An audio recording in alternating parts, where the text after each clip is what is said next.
বোলপুরের কঙ্কালীতলায় তৃণমূল বিধায়কের নেতৃত্বে সভাধিপতি কাজল শেখ অনুগামীদের তাণ্ডবের অভিযোগ। পঞ্চায়েত অফিসে অনুব্রত মণ্ডলের দখলে থাকা গ্রাম পঞ্চায়েত জোর করে দখল করার অভিযোগ। বহিরাগত গুন্ডারাজ মানছি না স্লোগান তুলে পাল্টা মিছিল অনুব্রত গোষ্ঠী উপপ্রধানের। এবং ঘটনায় ভাগ বাটোয়ারা নিয়ে তৃণমূলের লড়াই, কটাক্ষ বিজেপির।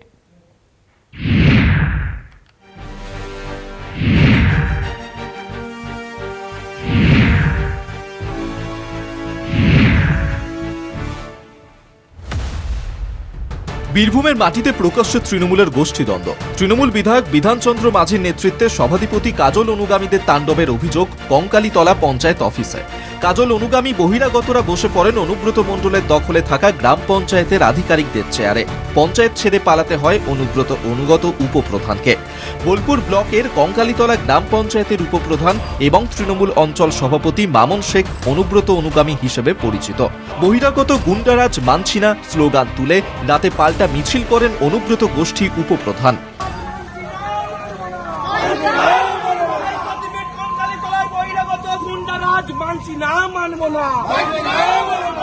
সরকারি কাজের তদারকি করতে গ্রাম পঞ্চায়েতে সারপ্রাইজ ভিজিট করা হয়েছে সাফাই বিধায়কের।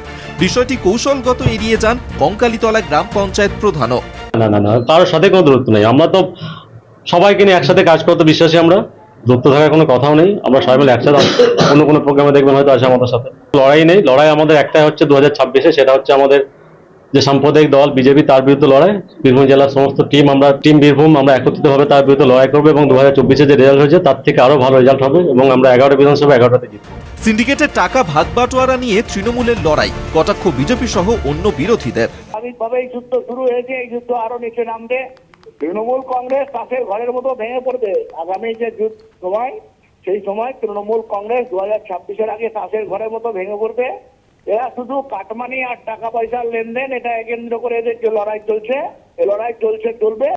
গুন্ডামি হচ্ছে ওদের একমাত্র ভরসা এবং এই গুন্ডামিতে ভরসা করে নিজেরা নিজেদের খুন করবে। চারিদিকে খুন হচ্ছে। একজন হাতে বন্দুক নিয়ে গুলি করে বলছে আমি তৃণমূল করি, আমি প্রোটেক্টেড।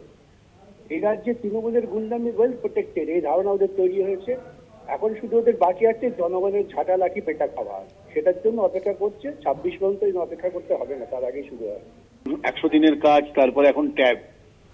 আসলে অর্গানাইজড করাপশন যখন হয়, সে কাটমানি তো ওপরতলা থেকে নিচতলা পর্যন্ত বিলি বন্টনের ব্যবস্থা থাকে।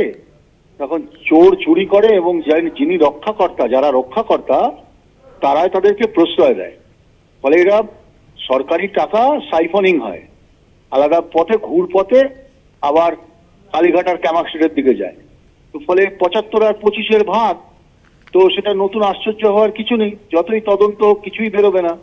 কেষ্ট কাজল দ্বৈরথে পাল্টা তৃণমূল। এই নেতাদের নাম নিয়ে কটাক্ষ করছে একজন কাজল শেখ, একজন অনুব্রত মণ্ডল।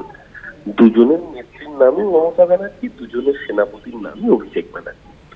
যে কোটানকোট কথা বলা হচ্ছে যে অমুকের অফিস অমুকে নিয়েছে, অমুকে খুলেছে, অমুকে বসেছে।